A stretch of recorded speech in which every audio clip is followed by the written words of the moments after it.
नमस्ते जी, welcome back to my channel. कैसे हो आप सब। तो इस वीडियो में हम डिस्कस करेंगे इग्नू एमजी 7 की एक इम्पॉर्टेंट पोएम जो कि है एंटरप्राइज, जिसे लिखा है नजीम एजेकिल ने। एंड इस पोएम में आपकी टोटल 6 स्टेंजास हैं एंड पर स्टेंजा आपकी 5 लाइन्स हैं। एंड इस तरह से आप देख सकते हो कि आपकी जो पोएम है इसमें टोटल 30 लाइन्स है। एंड इसकी जो राइमिंग स्कीम है वो है ABABA। ओके, तो एंटरप्राइज एक छोटी सी पोएम है जिसमें मेटाफोरिकल जर्नी यानी कि पिलग्रिमेज के बारे में बताया गया है। एंड इस पोएम का डीप मीनिंग है जो आपको पोएम के एंड में पता चलेगा। एंड इस पोएम में पोइट ने जो है पिलग्रिमेज यानी कि आपको पता होगा पिलग्रिमेज का मतलब होता है तीर्थ यात्रा। तो इस पोएम में पोइट ने पिलग्रिमेज को एज अ मेटाफोर यूज किया है। एंड इस पिलग्रिमेज के थ्रू उन्होंने अपनी लाइफ की स्टोरी को बताया है।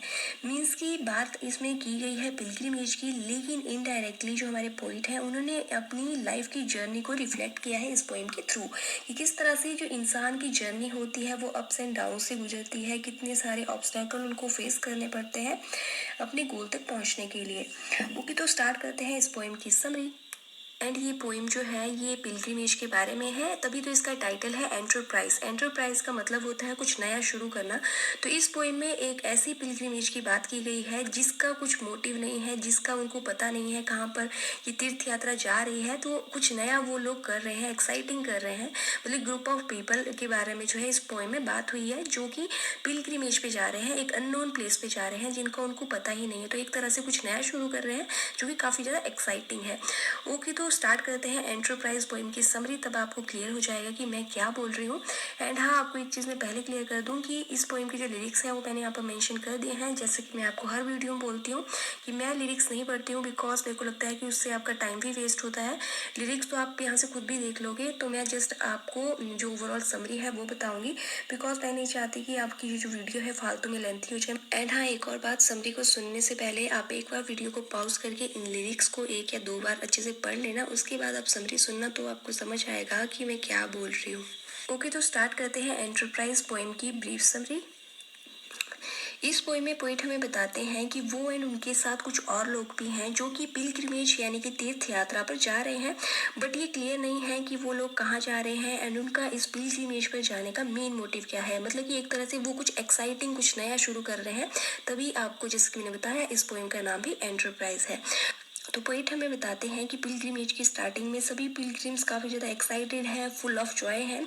एंड ये जो पिलग्रिम्स हैं इन्हें पता नहीं है कि आगे की इनकी जर्नी कैसे होने वाली है, इनको कौन कौन सी प्रॉब्लम्स फेस करनी पड़ेंगी एंड कैसे कैसे अप्स एंड डाउन से इनको गुजरना पड़ेगा।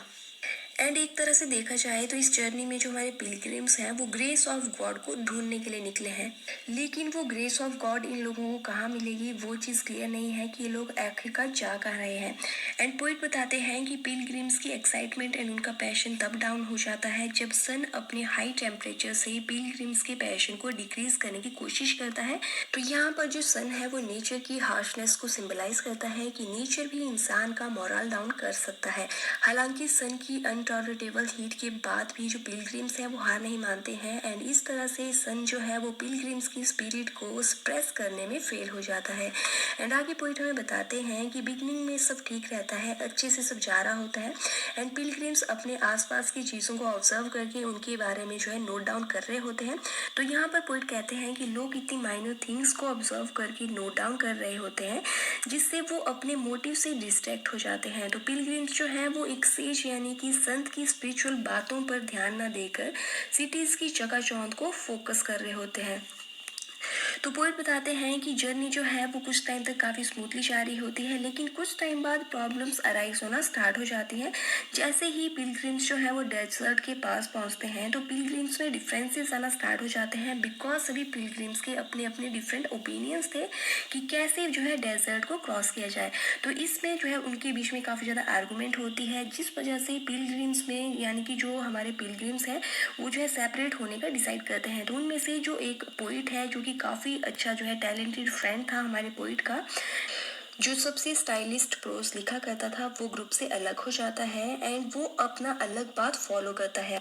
एंड पोइट आगे बताते हैं, now shadow falls on the group of pilgrims, means की पिलग्रिम्स की यूनिटी पर अब धीरे धीरे जो है नजर लगने लगती है। जैसे कि उनकी यूनिटी है, जो पिलग्रिम्स है जो एकजुट थे, वो धीरे धीरे जो है अलग होने लग गए हैं। सब कुछ जो है उनके बीच में खत्म सा होने लगा है। तो सभी पिलग्रिम्स जो है वो सही बात को लेकर, यानी कि सही रास्ते को लेकर जो है झगड़ रहे होते हैं। कि एक बोलता है कि ये वाला रास्ता सही है, दूसरा बोलता है ये वाला सही है।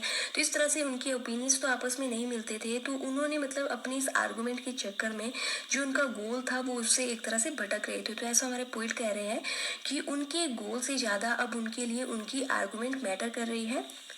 तो फिर जैसे तैसे आर्गुमेंट खत्म होती है एंड जो पिलग्रिम्स हैं वो अपनी पिलग्रिमेज को कंटिन्यू करते हैं। एंड अब डेजर्ट में इन पिलग्रिम्स के ग्रुप पर कुछ लुटेरे हमला करते हैं। एंड इस हमले के दौरान सब जो है वो हड़बड़ी में इधर उधर भागते हैं, जिससे कुछ अपना रास्ता भूल जाते हैं। तो इससे जो बचे हुए पिलग्रिम्स होते हैं वो फिर से जो है आर्गुमेंट करना स्टार्ट कर देते हैं। एंड वो अपना एक सेक्शन बनाते हैं, एक अलग ग्रुप जो है बना देते हैं, जो उस मेन ग्रुप को छोड़कर चला जाता है। तो इसके बाद कुछ पिलग्रिम्स का जो एंथुजियाज्म था वो एक तरह से कम हो जाना लग जाता है एंड सभी अपनी फ्रीडम की डिमांड करने लगे हैं। एंड धीरे धीरे पूरा जो ग्रुप है वो सेपरेट होने लग गया है एंड उन्होंने अपना पास जो है चेंज करने का डिसाइड किया है। तो जो ग्रुप का लीडर है, जो इन सबको रोकने के लिए फिर झूठी बोल देता है कि उसने सी को स्मेल किया है एंड उनकी जो डेस्टिनेशन है वो नज़दीक ही है। लेकिन बाद में लीडर जो है वो रॉन्ग प्रूव हो जाता है, बिकॉज डेस्टिनेशन वहाँ पर कोई नज़दीक नहीं होती है। उसने जस्ट उन लोगों को रोकने के लिए वहाँ पर झूठ बोला था, बिकॉज वहाँ पर कोई डेस्टिनेशन थी नहीं। तो अब जो पिलग्रिम्स हैं वो और ज़्यादा होपलेस हो चुके हैं और ज़्यादा भड़क चुके हैं। एंड अब सभी जो पिलग्रिम्स हैं वो काफ़ी ज़्यादा थक चुके हैं, उनको जो है बहुत ज़्यादा प्यास लगी है एंड ये सभी इतनी अपनी एनर्जी जो है एक तरह से खो चुके हैं कि इनके पास मतलब कि इनकी जो इनर वॉइस है उसको सुनने तक की मतलब कि एबिलिटी नहीं बची है। मतलब वो अपनी इनर वॉइस सबको नहीं सुन पा रहे हैं एंड उनकी टायर्डनेस की वजह से अब जो सभी बचे हुए पिलग्रिम्स हैं वो अपनी ज़ील भी खो चुके हैं। जो उनकी यात्रा की जो उनके अंदर एक्साइटमेंट थी वो सब कुछ खत्म हो चुका है। एंड पोइट आगे बताते हैं कि इस हार्ड टाइम ने सभी पिलग्रिम्स को वीक कर दिया है, बिकॉज इनकी जो जर्नी थी काफ़ी ज़्यादा स्ट्रगलिंग होती है। इनके पास पानी नहीं होता है, खाने को कुछ नहीं होता है, बेसिक चीज़ें नहीं इनके पास थी, बिकॉज जिन लुटेरों ने इनके ऊपर हमला किया था उन्होंने इनकी सारी चीज़ें लूट ली थी। तो अब इनके पास कुछ भी नहीं बचा होता है। तो इस हार्ड टाइम की वजह से सभी पिलग्रिम्स जो थे वो मेंटली वीक हो चुके थे एंड फिर वो जैसे तैसे अपनी पिलग्रिमेज को कंटिन्यू करते हैं एंड फाइनली वो अपने डेस्टिनेशन पर पहुंच जाते हैं। बट अब उन्हें ऐसा फील होता है जैसे कि वो इस डेस्टिनेशन पर पहुंचने के बाद कुछ खुश नहीं है। मतलब कि उनको डेस्टिनेशन तो मिल गई है लेकिन उनको वो खुशी नहीं मिल रही है। एंड जितने भी पिलग्रिम्स डेस्टिनेशन पर पहुंचे होते हैं उनको पता ही नहीं होता, उनको समझ ही नहीं आ रहा होता है कि वो इस पिलग्रिमेज पर क्यों आए हैं, उनका मोटिव क्या था। एंड उनको ऐसा लगता है कि उन्होंने ये जो अपनी जर्नी की है वो एक तरह से मीनिंगलेस है। तो यहाँ पर हम देख सकते हैं कि पिलग्रिम्स की स्टेट ऑफ माइंड जो है वो स्टार्टिंग एंड एंड में बिल्कुल डिफरेंट है, बिल्कुल अपोजिट है। तो फिर लास्ट में जो हमारे पोइट हैं वो उनको भी रियलाइज होता है कि होम ही एक ऐसा प्लेस है जहाँ पर इंसान को रियल पीस ऑफ माइंड मिलता है। मीन्स कि इंसान को शांति को ढूंढने के लिए अलग अलग प्लेसेस पे या अलग अलग पिलग्रिमेज पर जाने की ज़रूरत नहीं है। जो इंसान की रियल हैप्पीनेस है, जो कि उसका रियल पीस है, वो उसके घर पे उसको मिल सकता है। उसको कहीं पे बाहर जाने की ज़रूरत नहीं है। मीन्स की जो पोइट है उनके अकॉर्डिंग इंसान को ग्रेस ऑफ गॉड को ढूंढने के लिए डिफरेंट प्लेसेस पर जाने की बिल्कुल भी ज़रूरत नहीं है। जो रियल गॉड ऑफ ग्रेस है वो इंसान के घर में है, इंसान के मन में है। उन्हें पिलग्रिमेज कर कर जो है नहीं पाया जा सकता है, ऐसा हमारे पोइट मान रहे हैं। तो यहाँ पर जो हमारी सेंट्रल मैसेज है इस पोइम का, जो कि इस पोइम की एक तरह से मेन कोटेशन है, वो आप ज़रूर याद रखना। वो है, home is where we have together grace. यानी कि होम एक ऐसी जगह है जहाँ पर हमें ग्रेस मिलती है। ग्रेस यानी कि गॉड ऑफ ग्रेस मिलती है। ओके, तो यही थी एंटरप्राइज पोएम की समरी। आई होप आप लोगों के लिए वीडियो हेल्पफुल रहेगी एंड अगर आपको वीडियो अच्छी लगी तो प्लीज़ वीडियो को लाइक करना, शेयर करना एंड मेरे चैनल को सब्सक्राइब करना, बिकॉज अभी MG7 पर और भी वीडियोस आने वाली हैं एंड अगर आपको वो देखनी है तो आप मेरे चैनल को सब्सक्राइब कर दो ताकि आपको टाइमली नोटिफिकेशन मिल जाए। ओके, तो मिलते हैं हमारी नेक्स्ट वीडियो में। Till then take care, bye bye.